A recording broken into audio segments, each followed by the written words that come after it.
साथियों, इन राज्यों में चुनाव और उसके नतीजों की राजनीतिक एक्सपर्ट्स अपने अपने तरीके से समीक्षा कर रहे हैं, लेकिन इन नतीजों की एक और बहुत अहम बात है इनकी टाइमिंग। आप देख रहे हैं कि जब इन राज्यों में जनता वोट डाल रही थी तो इसी दौरान विश्व में क्या कुछ नहीं चल रहा था। जगह जगह युद्ध के सायरन बज रहे थे, अस्थिरता और अराजकता का माहौल रहा, वैश्विक अर्थव्यवस्थाएं संकट में दिखी और उस दौरान भारत का जन जन स्थिरता के लिए वोट दे रहा था। साथियों, आज पश्चिमी एशिया में चल रहे संकट का पूरे विश्व पर बुरा असर पड़ा है, लेकिन भारत पूरे सामर्थ्य से इस संकट का सामना कर रहा है। इस चुनाव परिणाम ने भी दिखाया है कि भारत इस चुनौती में भी एकजुट है, एक मत है, एक लक्ष्य से संकल्पित है, और वो लक्ष्य है विकसित भारत। विकसित भारत का लक्ष्य लेकर के हम निकले हैं। साथियों, विकसित भारत के संकल्प की सिद्धि में पूर्वोदय का बहुत बड़ा महत्व है। जब भारत समृद्ध था, आर्थिक, राजनीतिक और सांस्कृतिक सामर्थ्य के चरम पर था, तो उसके 3 मजबूत स्तंभ थे। ये स्तंभ थे अंग, अंग यानी आज का बिहार, बंग यानी आज का बंगाल, और कलिंग यानी आज का उड़ीसा। कलिंग उस समय हिंद महासागर के समुद्री व्यापार का एक छत्र सम्राट था।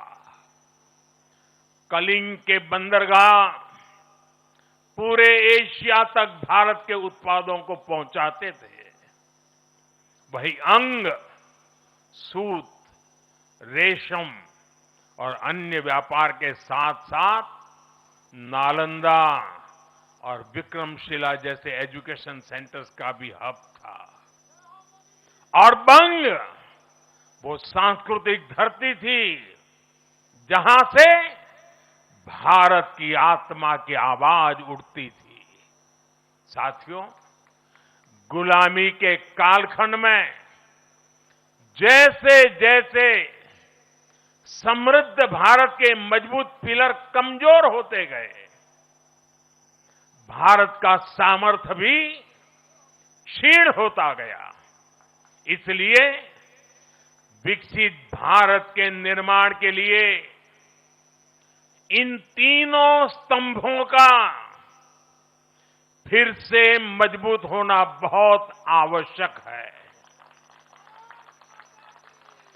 और मुझे बहुत गर्व है कि अंग, बंग और कलिंग ने इस महाअभियान के लिए बीजेपी को चुन लिया है, एनडीए पर भरोसा किया है। साथियों, विकसित भारत के निर्माण का एक और महत्वपूर्ण पिलर भारत की नारी शक्ति है। नारी शक्ति अब विकसित भारत के निर्माण में तेजी से आगे बढ़ रही है। लेकिन नारी शक्ति की इस रफ्तार को कांग्रेस और उसके सहयोगियों ने कुछ दिन पहले रोकने का काम किया है। इन नारी विरोधी दलों ने संसद में नारी शक्ति वंदन संशोधन को पास नहीं होने दिया और इसलिए मैंने कुछ दिन पहले कहा भी था कि महिलाओं के आरक्षण का विरोध करने वाले ऐसे दलों को महिलाओं का आक्रोश झेलना पड़ेगा। आज कांग्रेस, टीएमसी और डीएमके को बहनों बेटियों ने सजा दी है। केरल में लेफ्ट के 10 सालों के कुशासन का फायदा कांग्रेस को जरूर मिला है, लेकिन मुझे विश्वास है केरल की बहनें भी अगले चुनावों में कांग्रेस को जरूर सबक सिखाएगी। साथियों, जिस समाजवादी पार्टी ने संसद में महिला आरक्षण को रोका है, उसे भी यूपी की महिलाओं का आक्रोश सहना पड़ेगा। महिला विरोधी समाजवादी पार्टी कुछ भी करके अपने पाप को कभी धुल नहीं पाएगी। साथियों, आज हम भारत की राजनीति में एक और बड़ा बदलाव देख रहे हैं। आज पूरे देश में एक भी राज्य ऐसा नहीं है जहां कम्युनिस्ट पार्टी की सरकार हो।